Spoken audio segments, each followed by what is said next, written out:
નમસ્કાર, સત્યપુંજમાં આપનું સ્વાગત છે. હું છું લવજી કશ્યા. કોબડી ગામે શિબિરમાં સ્વચ્છતાનો સંદેશો આપતા શ્રી તેજસ દોશીએ સ્વચ્છતાનો સંદેશો આપ્યો છે. MJ કોલેજ ઓફ કોમર્સ ભાવનગરના રાષ્ટ્રીય સેવા યોજના એકમ અંતર્ગત સ્વચ્છ ભારત મિશન વિષય પર વ્યાખ્યાન યોજાયું.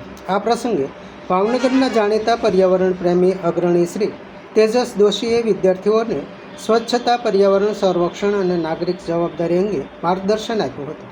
આ શિબિરમાં અધિકારીઓ, પ્રાધ્યાપકો અને કાર્યકર્તાઓનો ઉપસ્થિત રહ્યા હતા. વૈજ્ઞાનિકને જ્યારે નોબેલ પ્રાઇઝ મળ્યું ત્યારે દુનિયાને એવું લાગ્યું કે આ પ્લાસ્ટિકે તો આખી દુનિયા મોટી ચર્ચા જ કરી. પણ ત્યારે આપણે ધીમે ધીમે આપણે નાગરિકો તે એનું મિસયુઝ કરીને ધીમે ધીમે સિવિક સેન્સ છોડી અને એનો બહુ જ મોટો દુરુપયોગ કરશું એ આપણને કોઈ જ નથી ખબર. ધીમે ધીમે આપણે જોઈએ હવે આપણે મેઇન વાત ઉપર આવીએ કે સવારે ઉઠીએ ત્યારથી લઈને રાત સુધીમાં આપણે આપણા શરીર ઉપર ને બધે કેટલું પ્લાસ્ટિક વાપરીએ. ક્યાં જો ને બટન, પેન, ચશ્મા, પગના બૂટ, મોજા, જો પ્લાસ્ટિક ન હોય 400 વર્ષ સુધી. અને જે ખાતર આપણે એમ પ્લાસ્ટિક છે ઈ ના માઇક્રો પ્લાસ્ટિક હવે તો દરેક માણસોમાં પણ જોવા મળે. ખૂબ કેન્સર બધા પ્લાસ્ટિક થાય. એટલે મને ટ્રેકિંગ અને માઉન્ટેનિયરિંગ ખૂબ ગમે.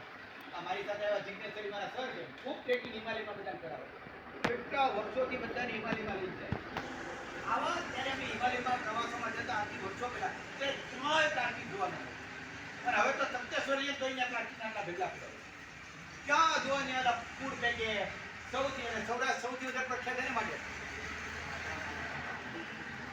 ઈ અને ઓલું કરીને ગુટકા.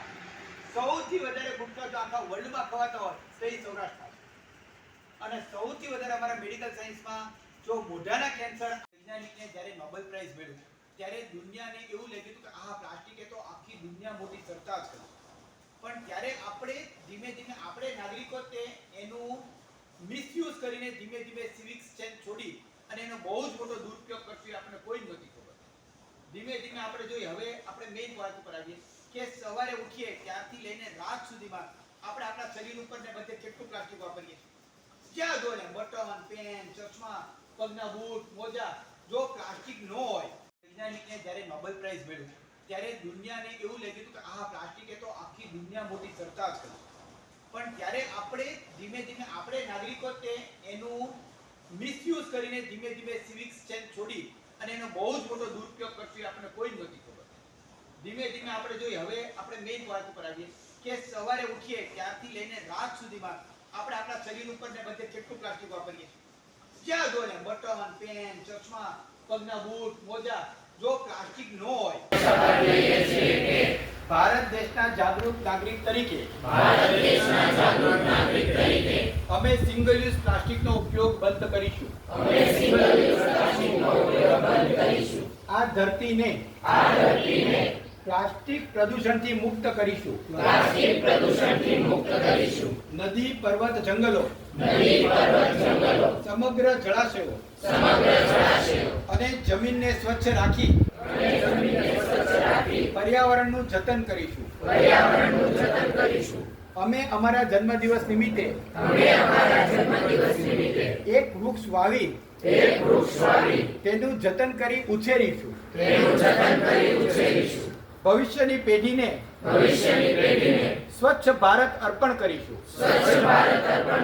જય હિન્દ, જય ભારત, ભારત માતા કી જય.